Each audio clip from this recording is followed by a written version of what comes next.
Análisis de la contingencia nacional, junto al escritor y columnista Rafael Gumucio. 8 de la mañana con 37 minutos, ya estamos de regreso con él. Usted lo ha escuchado en la presentación, me queda más simplemente que saludarlo. Rafa, ¿cómo estás? Bien, aquí estamos. Son bien. pocos los que tienen presentación personal, Rafaela. Se lo ha ganado. Se lo ha ganado. Muchos años de trabajo para ganar. Sangre, sudor y lágrimas. ¿Esta es la semana de Pamela Giles, podríamos decir? Bueno, ¿no? parece que va a ser el año o el... Pero de Pamela Giles o de Franco Parisi. Bueno, Claro, es válido. ya- Es válido No, sí, pues, es válido eso. No es lo mismo, ni son A uno tu juicio, solo. ¿quién? Bueno, yo creo que es una... Bueno, yo creo que Franco Parisi realmente aquí ganó un punto y el PDG está siendo la fuerza que organiza un poco lo que el gobierno puede hacer o no.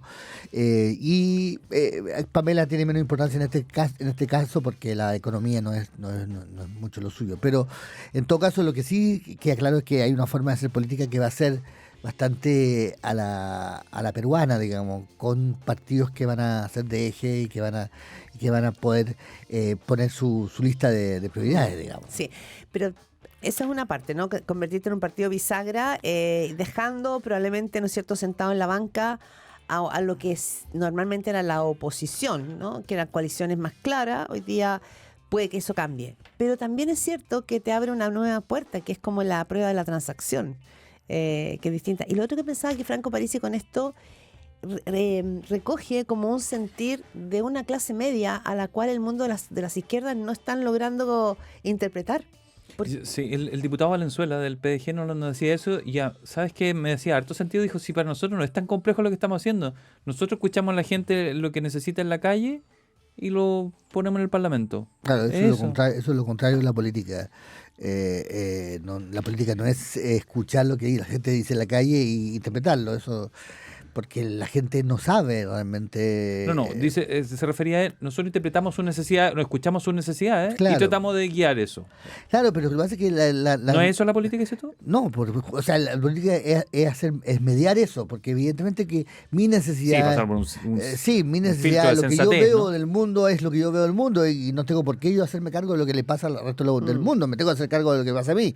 Pero si yo sumo subjetividades, no estoy haciendo una objetividad, estoy haciendo solo una suma de subjetividades. Y un poco lo que pasa un poco con esta ley, ¿cómo se llama? Miscelánea, es muy divertido el nombre, digamos, el título. ¿No te gustó? Tutti Frutti decían me gusta, también. sí, es un poco eso, la ley miscelánea es un poco una suma de subjetividades, digamos.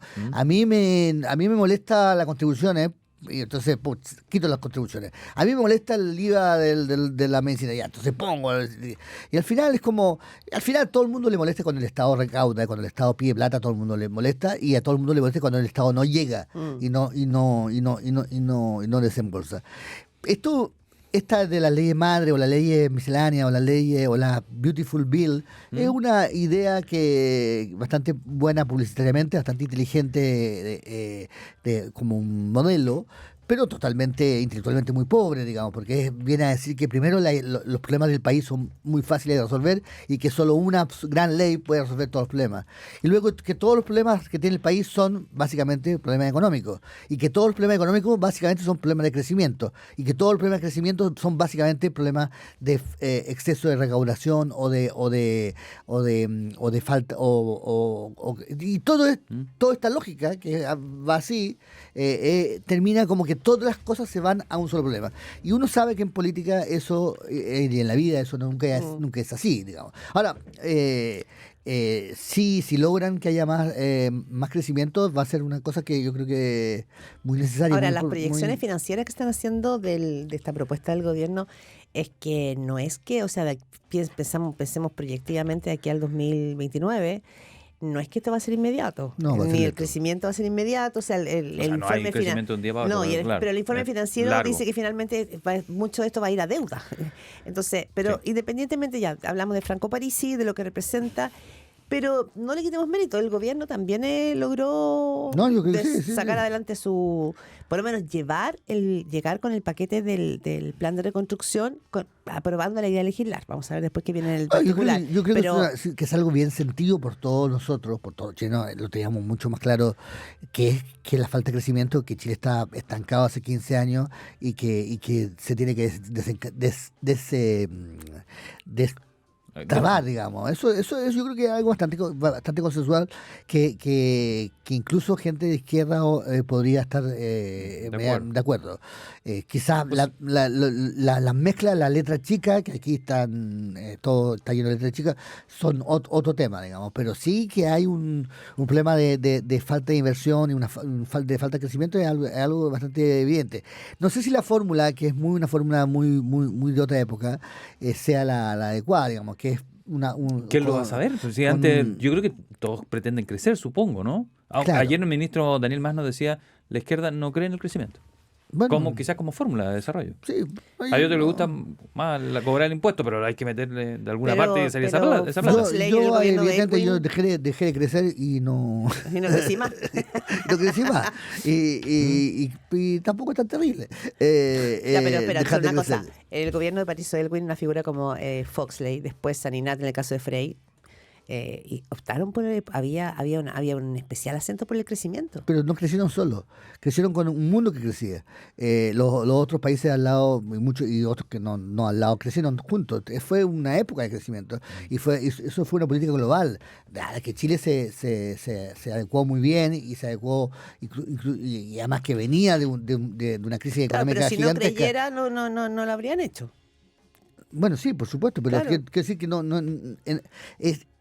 el milagro chileno hay que mirarlo con lupa, Con pinza. con pinza. O sea, crecimos porque un mundo crecía, hicimos políticas de crecimiento que fueron muy efectivas. Veníamos de una crisis económica como nunca había tenido la política. Crecer cuando uno tiene 8 años, 4 años y a los 12 es fácil, digamos. Después de los 20 años y después de los 30 es difícil crecer, digamos. Por eso O sea, hay que tratar de hacer algo, ¿no? Además, no, ¿qué le va a pedir al bueno, no gobierno sé, casi lo eligieron para eso? Que digo que implemente su fórmula. Puede que no le resulte para nada. no sé. Puede que mira, le resulte, pero supongo que tendría que ser fiel a lo que él piensa, no estar de acuerdo consigo mismo. Bueno, sí, pero crecer cuando uno es chico es importante, pero cuando uno es grande, crecer es mucho más difícil y mucho más lento. Los países europeos crecen Sí, claro. al 2% Porque es que son desarrollados y ya. nadie le dice nada, digamos. Entonces, quizás tendríamos también que pensar que el crecimiento es otra cosa, digamos. Y que no es la solución a todo. Esta cosa ideológica que hay un poco detrás de la ley miscelánea es la que a uno le parece compleja. A ti. A mí me parece compleja, a mí me parece compleja más la manera en cómo que la comunica, porque Quirós realmente es alguien que realmente le falta un reseteo de amor, digamos. Habilidades blandas. De amor, no sé, tiene que haber... Como no sé, que no lo quisieron cuando chico. alguien no lo quiso, no lo quieren. O era mucho hermano. Le falta algo. Yo he contado aquí en esta radio que yo fui alumno de su papá, el doctor Quirós, y el doctor Quirós, que doctor en lingüística. ¿Era amoroso? Era simpaticísimo y muy divertido y era muy... Ahora, y el sí, ministro Quirós tiene como una faceta pero, poética de sí, es culto, pero no tiene nada. Pero está muy enojado. Sí. Como que el mundo le hubiese como hecho... que hay que ser duro. Pero lo que hizo con la otra vez con Máximo Pacheco fue cómico, digamos. Al ¿Y margen- cómo le respondió Pacheco, te parece? Él le respondió bastante astutamente.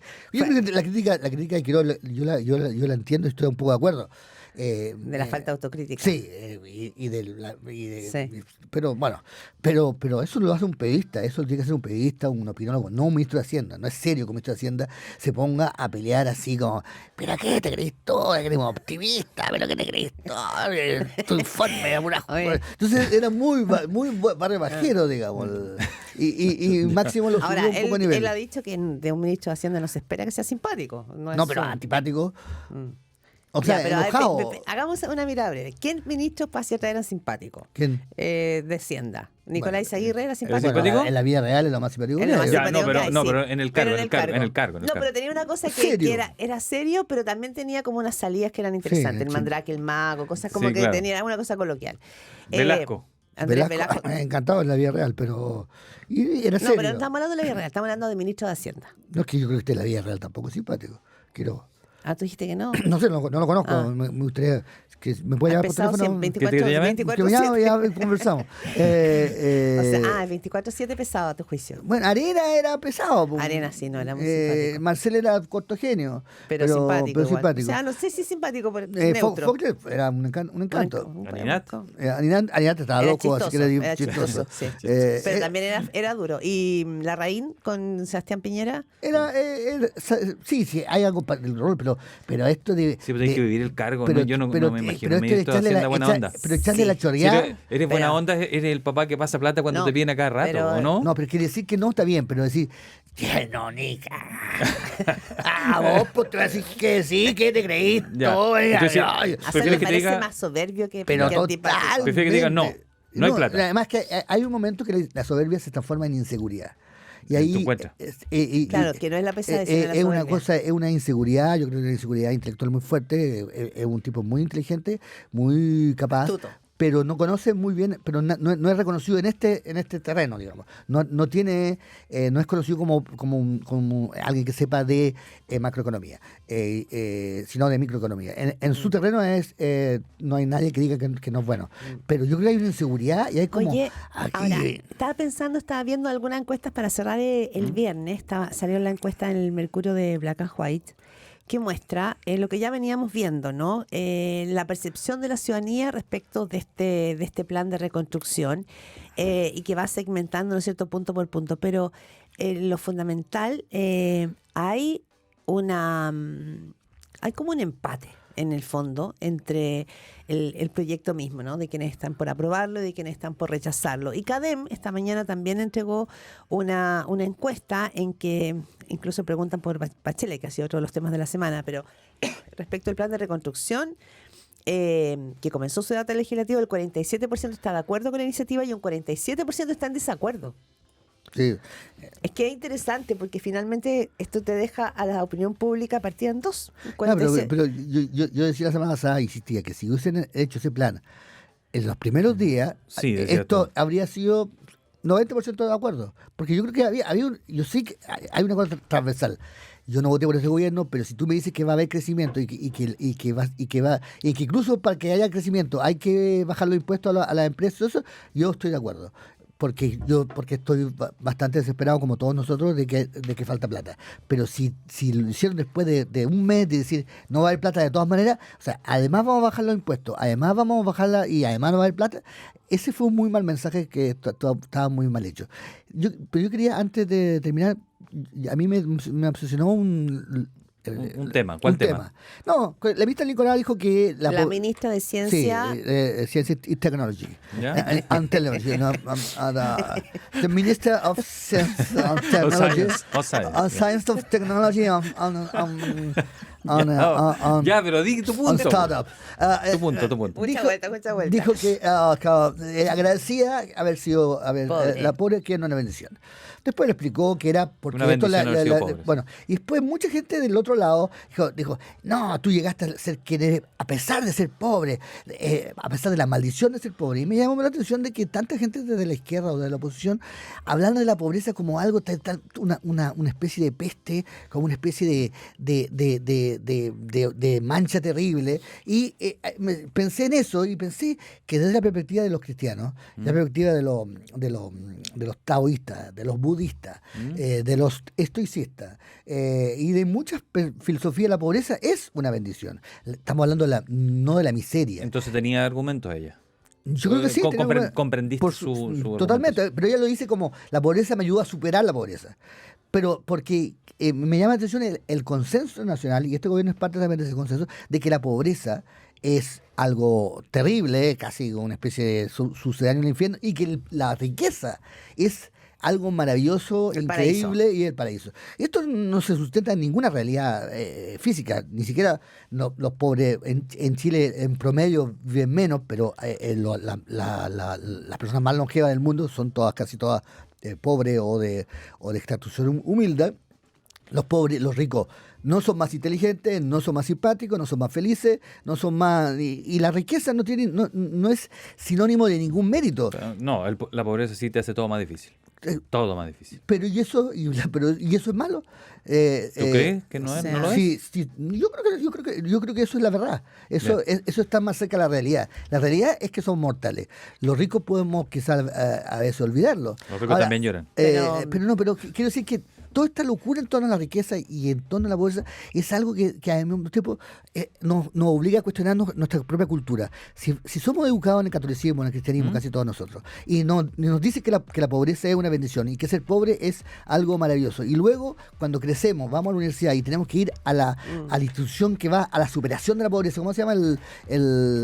Fundación para la Superación. Pero ¿por qué si yo soy católico no estoy a favor de... haberte hecho Está bueno algunas tu contrapreguntas. punto, está interesante. Yo dudo, pero no podemos hacer O sea, el punto. no quiero decir que todo el mundo habla de que la romantización de la pobreza... La carencia no es fácil de llevar. La carencia no la puedes, estamos pasados, pero ¿cómo va? O sea, tú no vives con la filosofía Tú no conoces la pobreza, ¿no? Tú la has no vivido. conoces la pobreza. La carencia sí, la pobreza La no. pobreza no. Pero es que no. la carencia, Bien. pero es que Tenemos que irnos. son dos cosas totalmente distintas. La pobreza y la carencia son dos cosas distintas.